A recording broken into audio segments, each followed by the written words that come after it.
بسم اللہ الرحمن الرحیم۔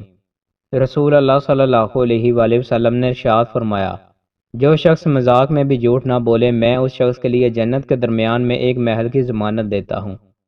رسول اللہ صلی اللہ علیہ وآلہ وسلم نے ارشاد فرمایا، آدمی لوگوں سے مانگتا رہتا ہے حتیٰ کہ جب وہ روز قیامت پیش ہوگا تو اس کے چہرے پر کوئی گوشت نہیں ہوگا۔ رسول اللہ صلی اللہ علیہ وآلہ وسلم نے ارشاد فرمایا، جسے کوئی تحفہ دیا جائے پھر اگر اسے میسر ہو تو اس کا بدلہ دے، اور جسے میسر نہ ہو تو وہ تحفہ دینے والے کی تعریف کرے، اس لیے کہ جس نے تعریف کی اس نے اس کا شکریہ ادا کیا۔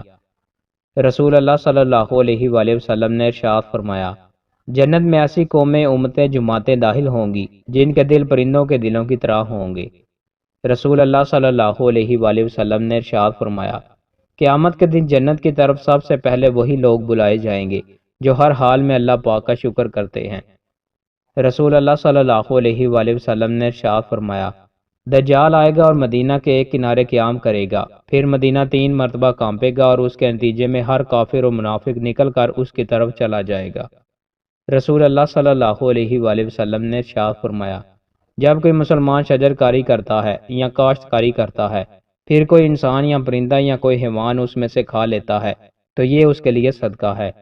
رسول اللہ صلی اللہ علیہ وآلہ وسلم نے ارشاد فرمایا، جو شخص طلوع آفتاب سے پہلے اور غروب آفتاب سے پہلے یعنی فجر اور نماز عصر پڑھے تو وہ جہنم میں نہیں جائے گا۔ نامحرم کو چھونا۔ رسول اللہ صلی اللہ علیہ وآلہ وسلم نے ارشاد فرمایا، تم میں سے کسی شخص کے لیے بہتر ہے کہ اس کے سر میں لوہے کی کیل ٹھوک دی جائے بجائے اس کے کہ وہ نامحرم کو چھوئے۔ دوستو، مزید اچھی ویڈیوز کے لیے ہمارے چینل کو سبسکرائب لازمی کریں۔ بہت شکریہ۔